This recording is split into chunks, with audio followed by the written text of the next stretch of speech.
राजनीति है और राजनीति में आरोप प्रत्यारोप का दौर जारी। विरोधी लोग होते हैं उनकी जमीन जो होती है सियासी वो खिसकने लग जाती है। मुझे लग रहा है कि सरपंच पति और सरपंच का मानसिक संतुलन जो है वो बिगड़ चुका है। आंच को आंच नहीं है। जो सरपंच पति जो है उसको एक बेहतरीन मनोचिकित्सक की जरूरत है। वो काम तो नहीं कर पा रहे और वहां बैठ के और खाली और इस तरह की अंडगल बातें कर रहे हो तो मेरे हिसाब से दुकान ज्यादा दिन चलने वाली नहीं है। झूठा फंसाया जाएगा तो मेरे 1% भी कोई फर्क नहीं पड़ेगा। मैं उससे और दुगनी गति से कार्य करूंगा और विरोध जो गलत होगा उसका हमेशा करूंगा। चहेतों को किस तरीके से फायदा पहुंचाते हैं वो तो ये लोग जानते हैं अच्छी तरीके से। गांव की जो जनता है उसकी मोहब्बतों का मैं ऋणी रहूंगा हमेशा। मेरे खिलाफ कार्य करते रहे, मैं मेरा कार्य जो है वो करता रहूंगा, उसमें किसी प्रकार की कमी जो है वो नहीं आएगी। नमस्कार, उदयपुर न्यूज में आपका स्वागत है। आपके साथ मैं हूं कृतिका चौबीसा। बेदला जिसे हमेशा से सुखदेवी माता के नाम से जाना जाता था और भक्त वहां हमेशा दर्शनों के लिए जाते थे, लेकिन 2 साल पहले एक चुनाव होता है। उसके बाद वहां पर राजनीतिक सुगबुगाहट तेज हो जाती है, राजनीतिक सरगर्मियां तेज हो जाती है, आरोप प्रत्यारोप का दौर वहां पर चल पड़ता है। इसी बीच आपको बता दें कि बुधवार को पूर्व सरपंच निर्मला प्रजापत और उनके पति ने बड़गांव के जो उप प्रधान है प्रताप सिंह राठौड़ उन पे एक आरोप लगाया किसी जमीन को लेकर जो लगभग 14 बीघा जमीन है और आरोप लगाया गया है कि वो उस जमीन को हथियाना चाहते हैं।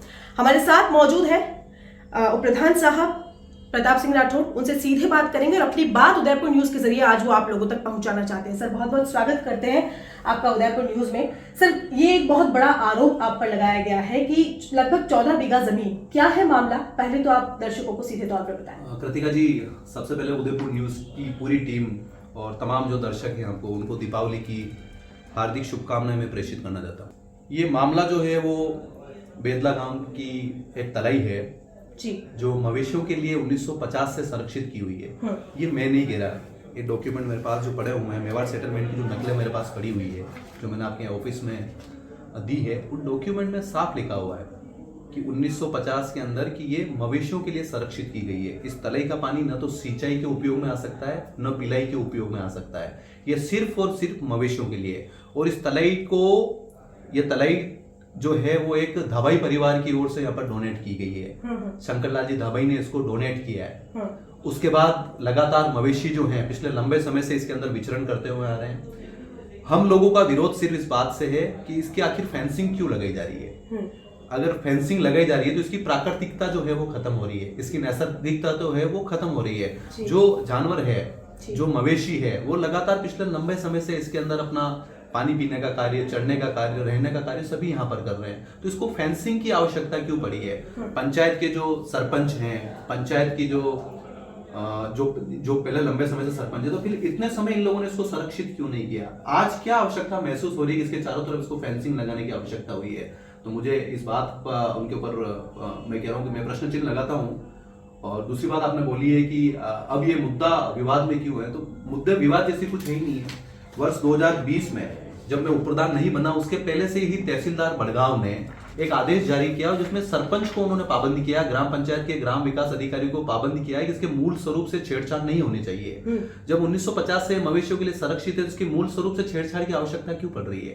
क्यों फेंसिंग करके इसके जब फेंसिंग का अगर कार्य सही होता तो कलेक्टर साहब वीडियो को क्यों आदेशित करते कि आप जाके काम बंद करवाइए, और उसके बाद ऑर्डर जारी हुआ है। अगर हम गलत होते हैं, फेंसिंग अगर पंचायत सही कर रहे तो कलेक्टर साहब ने क्यों रोका फिर कार्य? फिर होने देते फेंसिंग को। इसमें साफ लिखा हुआ इसके भौतिक स्वरूप और मूल स्वरूप से आप छेड़खानी नहीं कर सकते हैं। भौतिक स्वरूप और मूल स्वरूप से छेड़खानी, उसके अंदर एक कील भी नहीं लग सकती है, तो फिर फेंसिंग कैसे लगेगी? हम तो इस आदेश की बात कर रहे हैं। अगर कलेक्टर साहब आदेश निकाल दे कि पंचायत फेंसिंग लगा सकती है तो हमको कोई आपत्ति नहीं है, हम आम जनता को कह देंगे कलेक्टर साहब ने ऑर्डर दे दिया है। लेकिन जब तक ऑर्डर नहीं आता है, कलेक्टर साहब के यहाँ रेफरेंस में केस चल रहा है, तब तक मुझे लगता है कि नियम कायदा जो है वो पंचायत को मानना चाहिए। पंचायत की सरपंच जो है वो गवर्न से एक्ट होती है, जो हमारे रूल है उससे गवर्न होती है। वो नियम कायदों की पालना सबसे पहले पंचायत को करनी चाहिए, उसके बाद आम नागरिक भी उसका कार्य करेगा। लेकिन पंचायत यहाँ पर नियम कायदे तोड़ रही है, तो कैसा संभव है? आप खुद सोचें। सर, आपका भूखंड जो है वो इस तलाई के बिल्कुल नजदीक है और आरोप ये लग रहा है कि आप अपनी सीमा को बढ़ाना चाहते हैं, उस पर कब्जा करना चाहते हैं। कृतिका जी, मैंने भूखंड खरीदा पिछले साल जी, वर्ष 2021 सितंबर में। भूखंड के 1 साल पहले का ऑर्डर तहसीलदार का है कि इसके मूल स्वरूप से आप लोग छेड़छाड़ नहीं कर सकते हैं। मेरा भूखंड जो है वो यूआईटी कन्वर्ट है, 1387 स्क्वायर फीट का भूखंड है।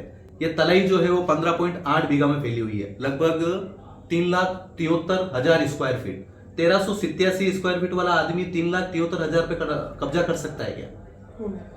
फिर भी अगर पंचायत को ऐसा लगता है कि मैं उसमें कब्जा कर रहा हूं, तो पंचायत मेरे ठीक पीछे की तरफ भी फेंसिंग की हुई है, उसमें कोई कब्जा हो तो अधिकारी देखे जहाँ पे, वहां पे जाकर देख ले। अगर मैंने मेरे तो जैसा प्लॉट मिला वो भी उसी स्थिति में, कच्ची जो दीवार जो मेरे से पहले जिनसे मैंने खरीदा उन्होंने कच्ची दीवार बना रखी, वैसी की वैसी दीवार वहां पर है।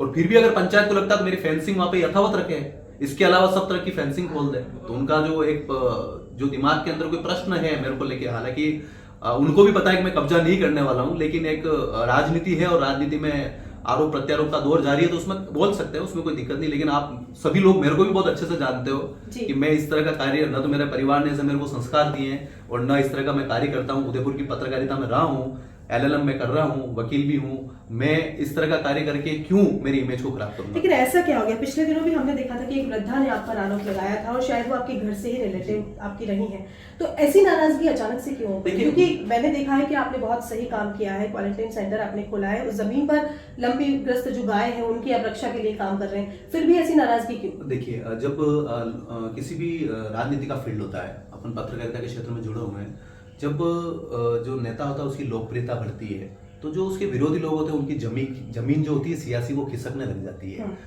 वो जब जमीन जब खिसकती है ना, तो अच्छों का मानसिक संतुलन जो बिगड़ जाता है। तो मुझे लग रहा है कि सरपंच पति और सरपंच का मानसिक संतुलन जो है वो बिगड़ चुका है, क्योंकि लगातार गांव में पब्लिक का जो रेस्पॉन्स मेरे प्रति है वो हिले हुए हैं, उनका पूरा परिवार हिला हुआ। तो हो सकता है कि एक टीस उनके मन में होगी, जो मेरी दादी जी हैं, जो मासा हैं, उनके आगे कर उन लोगों ने किया है। पुलिस की जांच चल रही है, आज करीब 1 महीना होने आया, उसमें 23 या 24 तारीख की बात है और आज 20 तारीख है। तो मुझे लगता है पुलिस की जांच में दूध का दूध और पानी का पानी हो जाएगा। अगर मैंने कब्जा किया होगा, मेरी नीयत में खोट होगी तो जेल जाऊंगा, और बाकी तो सांच को आंच नहीं है। जो भी है वो स्थिति बिल्कुल क्लियर हो जाएगी। पुलिस के पाले में बॉल है, अब पुलिस कर रही है जांच 1 महीने से, अब जो भी रिजल्ट आया वो सबके सामने आ जाएगा। एक कान सिंह जी नाम के व्यक्ति की कोई दुकानें हैं, उसमें भी आरोप लग रहा है कि उसमें भी आपकी मिली भगत है। देखो, मैं ये चीज पहले ही कह रहा हूं कि सरपंच पति जो है उसको एक बेहतरीन मनोचिकित्सक की जरूरत है। वो खुद उसमें बोल रहे हैं वीडियो के अंदर कि कान सिंह जी ने जब मेरा कार्यकाल था, सरपंच पति जब नरेश प्रजापत वहां पर सरपंच था, उस समय उन्होंने निर्माण किया। मैं तो नरेश प्रजापत जब चुनाव उसका खत्म हो गया तब मेरी वाइफ वहां से चुनाव लड़ी, उसके बाद हम लोग जो है राजनीति में आए। तो जब उस समय वो सोया हुआ थोड़ी था क्या, वो पंचायत सो रही थी क्या? उस समय पंचायत को कार्रवाई करनी चाहिए। अगर कान सिंह जी अगर गलत काम कर रहे हैं तो पंचायत उसमें कार्रवाई करनी चाहिए, और अब भी करे। अब भी अगर पंचायत इनके पास में गलत कार्य किया तो करे, तोड़े, सरकार प्रशासन सब जाके तोड़े, उसमें क्या है? उसमें मेरा क्या लेना देना? उसमें कान सिंह जी सिर्फ मेरे समाज से है, मैं तो 36 कौम का लीडर हूँ। मेरे कोई ऐसा नहीं है कि मैं सिर्फ राजपूत समाज का प्रतिनिधित्व करता हूँ। बेदला ठिकाना का गांव है, 36 कौम की बिरादरी के लोग वहां पर रहते हैं और मैं उसी का नेता हूं, और सभी पब्लिक का मेरे को खूब प्यार मिलता है। और शायद यही वजह है कि अब उनकी कुर्सी जो है डोल रही, जो इस तरह के कह सकते हैं कि अनलगल जो आरोप है वो मेरे ऊपर लगा रहे हैं, और उससे मेरे को कोई फर्क नहीं पड़ता है। सर, राजनीति में हार जीत का दौर चलता है, कोई हारता है तो कोई जीतता है। आपकी पत्नी ने चुनाव लड़ा था सरपंच का, लेकिन आरोप ये भी लग रहा है कि उससे कहीं ना कहीं आप परेशान हैं और रोड़ा जो पंचायत के काम है उसमें रोड़ा अटकाते हैं। कृतिका जी, देखिए, मैं क्षेत्र का जनप्रतिनिधि हूँ। जिस पंचायत से वो सरपंच बनी उसी पंचायत से मैं उप प्रधान हूँ, पंचायत समिति सदस्य हूँ। जितना दायित्व उनका उतना मेरे पास है। वो पंचायत में बैठती है, मैं उससे बड़ी वाली इकाई पंचायत समिति का उप प्रधान हूँ। तो ये चीज कहाँ से आ गई? दूसरी बात ये है कि लोकतंत्र है, इसमें हर आदमी को अपनी बात रखने का अधिकार है, हर व्यक्ति चुनाव लड़ सकता है, अभिव्यक्ति की स्वतंत्रता है। मेरी वाइफ चुनाव लड़ी है, 26.26% वोट जो है इनको मिला है और 25.75 वोट मेरी वाइफ को मिला। 50% से हम लोग चुनाव हारे हैं। तो मेरे को जिन 855 लोगों ने वोट दिया मेरी वाइफ को, तो क्या उनकी बात को हम आगे नहीं पहुंचाएंगे क्या? ये जरूरी थोड़ी क्या है कि जो विपक्ष है वो व्यवस्था से काम करता है। विपक्ष का काम है जो पक्ष है उसको सतर्क रखे, और पक्ष गलत काम ही क्यों करता है? हम तो इन डॉक्यूमेंट के आधार पर बोल रहे हैं। इन डॉक्यूमेंट, वो तो कलेक्टर से एक चिट्ठी लिया है कि भाई इसके ऊपर फेंसिंग का कार्य करना, हमको कोई आपत्ति नहीं है। आप वो काम तो नहीं कर पा रहे हो और वहां बैठ के और खाली और इस तरह की अनलगल बातें कर रहे हो, तो मेरे हिसाब से दुकान ज्यादा दिन चलने वाली नहीं है। सर, राजनीतिक रंजिश जो है वो बहुत ज्यादा बढ़ती जा रही है। आपको क्या लगता है ऊंट किस करवट बैठेगा और ये क्या मोड़ लेगी अब जो रंजिश है? देखिए, ये तो मुझे तो लगता है ये रंजिश ऊंट किस करवट बैठेगा ये तो मैं नहीं बता सकता, लेकिन ऊंट किस करवट बैठना चाहिए वो जनता ने तय कर चुकी है। बेदला गांव की जनता आने वाले चुनाव में आपको बिल्कुल साफ हो जाएगा। और अभी मैं जो उप प्रधान का चुनाव, मेरी वाइफ 17 वोट से सरपंच का चुनाव हारी है, मैं 1500 वोट से उसी पंचायत से जीत के आया हूँ, बेदला और बेदला खुर्द दोनों से जी। मिलाकर। तो रिजल्ट उनके सामने कि 1 साल में मैं कितना गुना बढ़ चुका हूँ। तो इस वजह से शायद उनकी कुर्सी डोल रही है, तो इस तरह के आरोप लगा रहे हैं। इन आरोपों से कोई फर्क नहीं पड़ता। अगर वो सोच रहे हैं कि प्रताप सिंह को प्लॉट के नाम पर, वो मेरे घर के पास भाड़े के नाम पर अगर झूठा फंसाया जाएगा तो मेरे 1% भी कोई फर्क नहीं पड़ेगा। मैं उससे और दुगनी गति से कार्य करूंगा और विरोध जो गलत होगा उसका हमेशा करूंगा, चाहे वो मेरे ऊपर किसी भी तरह का आरोप लगे। आरोप लगता रहे, लेकिन आप कहीं रुकने वाले नहीं हैं। मैं कभी भी नहीं रुकूंगा, कदापि नहीं रुकूंगा। अगर वो ऐसा सोचते हैं कि मेरे को मतलब आरोप लगा के घेरे, भाई जो काम मैंने किया ही नहीं है उससे मैं किस बात से डरूं। हम तो उनके बैकग्राउंड के आधार पर यह कर रहे हैं। हो सकता है कि इसके पीछे इनकी नीयत खराब हो, मेरे लिए कोई ऐसा लिया है जी।